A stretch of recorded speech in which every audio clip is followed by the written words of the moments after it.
Good morning বন্ধুরা, শুভ সকাল। তোমরা কেমন আছো? আশা করি ভালো আছো। আমরাও খুব ভালো আছি। তো চলে এসেছি আবার একটা ব্লগ নিয়ে। তো তোমরা দেখতে থাকো ব্লগটা। আজকে একটা শুভ দিন। তো আজকে আমরা নবান্ন করব। তো সকাল সকাল দেখো আমি ঠাকুর ঘরে ঠাকুর পুজো করা হয়ে গেছে, ঠাকুরকে নবান্ন করে দিয়েছি। আর সব জায়গায় পুজো রেডি করে দিয়েছি, সব পুজো হবে। তো চলো তোমরা দেখতে থাকো ব্লগটা কেমন হয়, আর সঙ্গে থাকো। চলো বন্ধুরা, তোমাদের এখন ঠাকুর দর্শন করাই। তো দেখো বন্ধুরা, আমার গোবর্ষণাকে আমি সোয়েটার পরিয়ে দিয়েছি কারণ ঠান্ডা আছে বলে। আর সব ঠাকুরকে আমি রাতের বেলা ঢাকা দিয়ে দিই। তো আমি সবাইকে দেখো পুজো করে নিয়েছি। এখানে মা রয়েছে, তারা মা রয়েছে, সব ঠাকুরকে আমি পুজো করে নিয়েছি। ভোলা বাবা রয়েছে। তো ওদেরকেও নবান্ন করিয়ে দিয়েছি, সমস্ত ফল চাল মিষ্টি দিয়ে নবান্ন করে দিয়েছি। তো দেখো বন্ধুরা, নবান্ন উৎসবে কিন্তু সব ঠাকুরকে পুজো দিতে হয়। গ্রামে যতগুলো ঠাকুর আছে, তো এখানে বাসন্তী, আমরেশ্বর, পঞ্চানন, মনসা, গোপীনাথ, তো এদেরকে আমরা পুজো দিয়ে দিলাম, পীর সাহেব। তো তারপর দেখো পুজো দিয়ে মা প্রসাদ নিয়ে চলে এসছে। আর এখানে চাল ভিজিয়ে দিয়েছিলাম আমি। চালটাকে আমি একটু মিক্সিতে হাত ভাঙা করে একটু ভেঙে নেব, কারণ গোটা গোটা চাল তো খাওয়া যাবে না। তাই চালটা মিক্সিতে ভেঙে নিয়ে তারপর দেখো এখানে মা রান্না বান্না করে নিয়েছে। সমস্ত ভাজাভুজি হয়ে গেছে, শাক চচ্চড়ি, ডাল হয়ে গেছে, ওখানে সবজি টক হচ্ছে, আর ফুলকপি তরকারি হবে, আরও অনেক কিছু হবে। তো তোমরা ভিডিওটা দেখতে থাকো, সবই দেখতে পাবে। আর এখানে দেখো মাছটা কিন্তু এখনও বাছা হয়নি। তো এখানে আমি ফল কাটতে বসে গেছি, যেহেতু চাল নবান্ন হবে। আর এখন 9:30 মতো বেজে গেছে, তাই চাল নবান্নর জন্য আমি কেটে নিচ্ছি, কারণ খেতে খেতে রেডি করতেও সময় লাগবে, তারপরে কাকপক্ষীকেও দিতে হবে। তো এখানে ফলগুলো আমি আর রানী, দেখো রানী আমার পাশে বসে বসে বকবক করছে, আর আমি ফলগুলো কেটে নিচ্ছি। তো ফলগুলো কাটা হয়ে গেলে চালটা মেখে নেব। তো রানী সবসময় বকবক করতে বেশি ভালোবাসে, খুব কথা বলতে ভালোবাসে।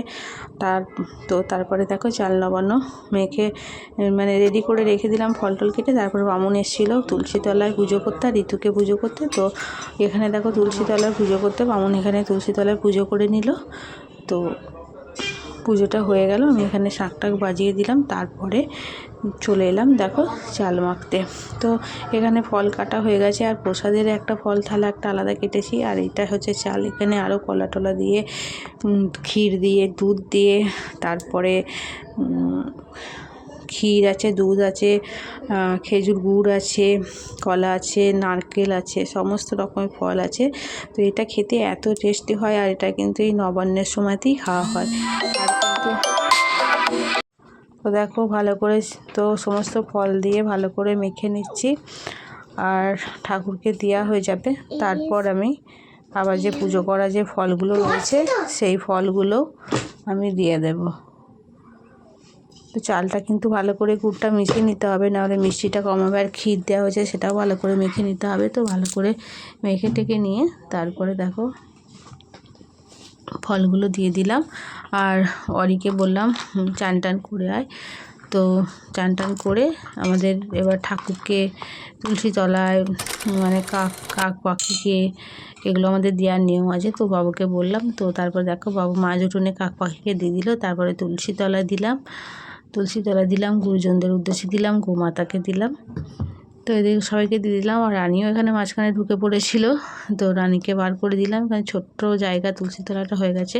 তো তারপরে দেখো সবাইকে দেওয়া হয়ে গেল, বাবু দিয়ে দিল। আর পূর্বপুরুষদের উদ্দেশ্যে প্রণাম করে নিতে বললাম।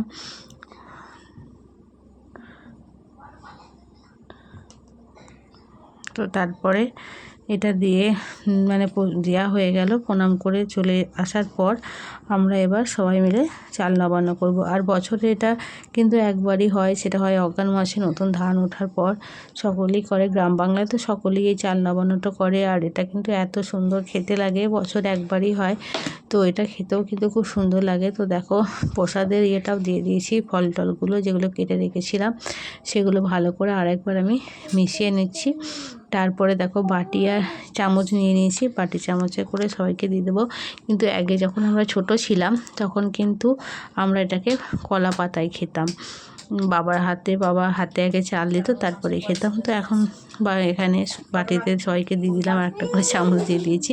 তো রানী সোনা এখানে খেতে আরম্ভ করে দিয়েছে। তো কোলের মধ্যে নিয়েছে। তো দেখো খাচ্ছে। আর এটা কিন্তু দেখে কেউ বুঝতে পারবে না যে চাল বাটা, মনে হবে যেন নারায়ণের সিদ্ধি প্রসাদ, যেহেতু মিক্সিতে ওটা ঘোরানো হয়েছে, তো গোটা গোটা চালটা নেই। তো তোমরাও কে কে এমন নবান্ন করো একটু কমেন্টে জানাও তো। আর তারপর দেখো এখানে রান্না হচ্ছে, প্রায় রান্না শেষের দিকেই হয়ে গেছে। চাল নাবানো করার পর যেটুকু বাকি ছিল সেটুকু রান্না আবার করছি। আমি এখানে পায়েসটা বসিয়ে দিয়েছি, আর মা এদিকে মাছটা ভেজে নিয়ে মাছের ঝালটা বানাবে।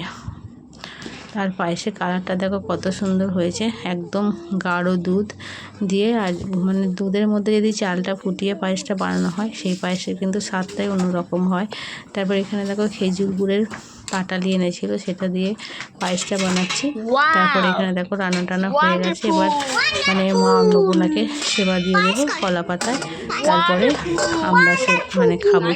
তো দেখো এখানে সমস্ত টক সবজি, টক শাক চচ্চড়ি, ডাল, 5 রকমের ভাজা, বড়ি ভাজা, আলু ভাজা, বেগুন ভাজা, কুমড়ো ভাজা, তারপরে এখানে রয়েছে ফুলকপি আলু তরকারি, পায়েস, টক, মাছের ঝাল, সমস্ত কিছু দিয়ে এবার ধূপ জ্বেলে দিয়েছি। তারপরে মা অন্নপূর্ণাকে আমি একটু ফুল দিয়ে গঙ্গা জল দিয়ে পুজো করে দিলাম।